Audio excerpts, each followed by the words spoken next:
Hey, this here's Aaron with the Canny Couple, and Julia's behind the camera today.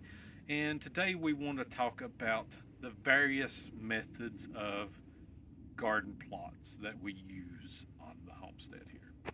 But first, we'd really appreciate if you'd hit that subscribe button. Make sure to leave us a comment as well. We really love reading those.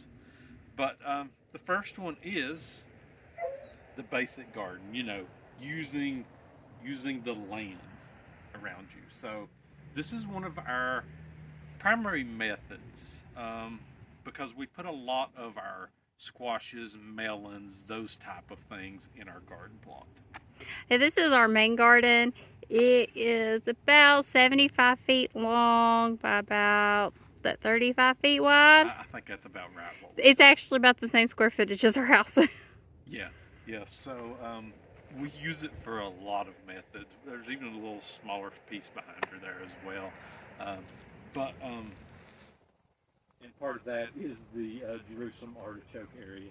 So we try not to damage that, is because it's a great survival food to have on hand.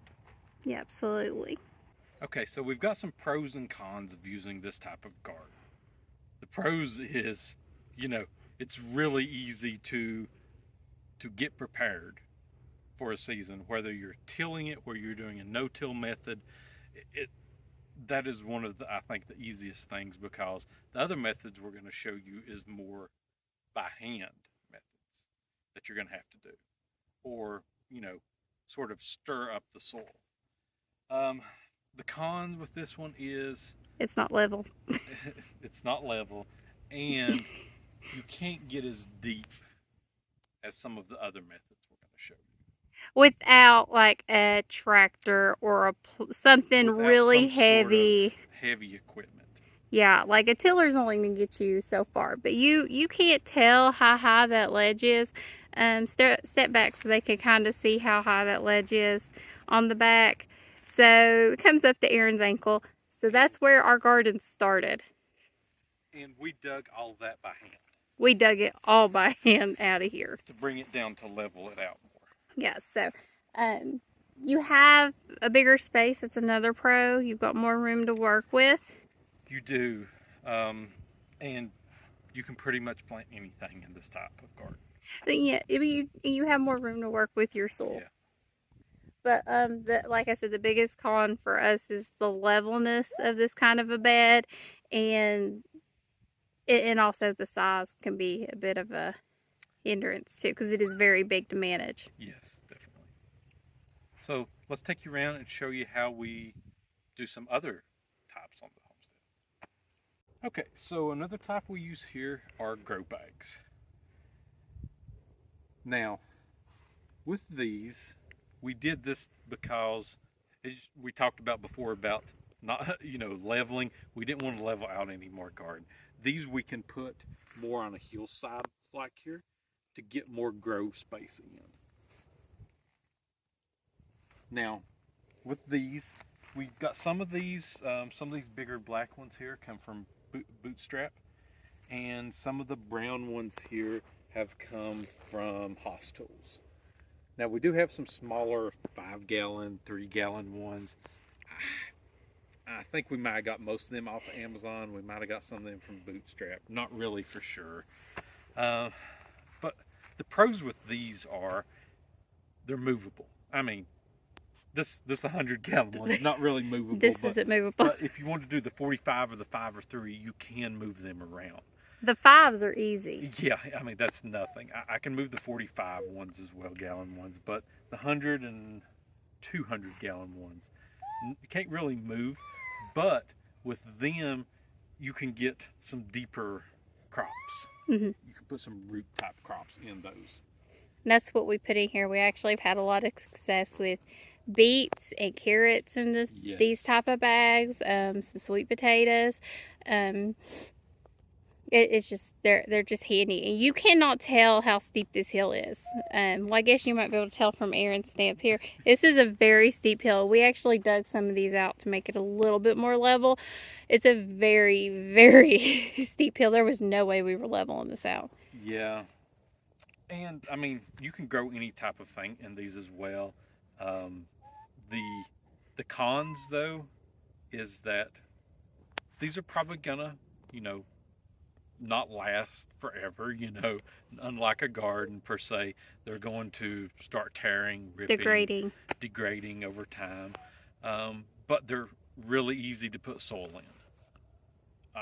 I mean, I will give them that because you can just bring up, you know, 5-gallon bucket, but they're hard to turn because you can't get anything in that besides your hands, maybe a prod fork, a pitchfork, regular type of tool. A little hand tool. That's Right. what I use to prep these bags. Yes, so let's take you around and show you some of the next methods. So we've just been experimenting with these. We can't give you much pros and cons of them yet, but these are the metal ones that you can put together and create like a metal raised bed. They're easy to put together. I mean, you just gotta have some tools. I will say though that we don't have to worry about them degrading over time. As we show you another method here in a minute, we have to replace those types every so often. But these here we should never have to replace. Tell them why we put the bags around it. We put the 3 and 5 gallons around it because we got to some 0-degree days. We were trying to prevent all of our garlic from freezing at the time because it was above ground, and as you can see, it looks like some of it did make it through that. Okay, so the other type I was talking about a minute ago, are just building a wood one, you know, out of basic wood. These do go bad over a certain amount of time. We have had to replace some in the past. They do amazing though. I mean, we grow a lot of our tomatoes and lettuces in these. Just a couple of 2x4 size length. You don't want to use treated wood. Right, don't want to use treated wood. And the pros, I mean, it's very easy to put together. Anybody with a couple of tools could easily do this type of method. And you can build them and put them anywhere. And you could build it out of scrap if you wanted to. We've done that before. It just lasts about a year though, so that's one of the cons to it. They're easier to maintain. They are. Than the bags. Definitely. Another type is just cinder blocks. And we did this to make a very deep area for sweet potatoes, and it does really well for this. A lot of people say, you know, cinder blocks, you can leak stuff into it, but the sweet potatoes do really good in it. And we wanted something close to the house and other items. We've not really had any trouble. We have 2 cinder block beds right now. Yeah, not many of those because they can get expensive. Cinder blocks get expensive. And they're hard to put together. They are. This one here, we had to put together a few times to get it the way we wanted. He says we. You know what we means here, right? We means me. Let's take you around and show you some of the other weird ones we use. So one of the other methods, as you can hear the dog in the background, one of the other methods is these green stalk planters. And I've seen a lot of people do their herbs in here, or we do our strawberries in here. Pros to these, you can put up a vertical anywhere. It's got to be a little level now. The cons is I'm not so much for sure on the watering method system. There's a little top piece here that it goes blew down. off. I feel like I have had to water around here per se, but it's a great space saver. You know, a vertical planter like this. We put cinder blocks on the front of ours because this is actually, we were a little worried it was going to blow down the hill. Right, or tip over. It'd tip over, and because this is a kind of a steep hill. It doesn't look steep, but it is steep. So it is a little top heavy. Yeah. Yeah, but join me over here in just a second. So hopefully all of these different types of planting methods gives you some ideas, you know, how to use your space. You can maximize it. I mean, we've got an older greenhouse that needs some work, but you know, you can always have something inside of a greenhouse growing as well. I mean, there's different methods you can come up with to get food out there and grow on your homestead. You know, doesn't matter if you've got a hillside, banks, there's places you can plant something or use some type of method for that. You have options. Yes, definitely.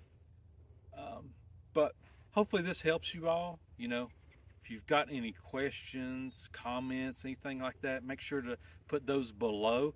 And all the links are down there as well. And you can find those even over at linktree/the Canny Couple. Thanks for joining us today.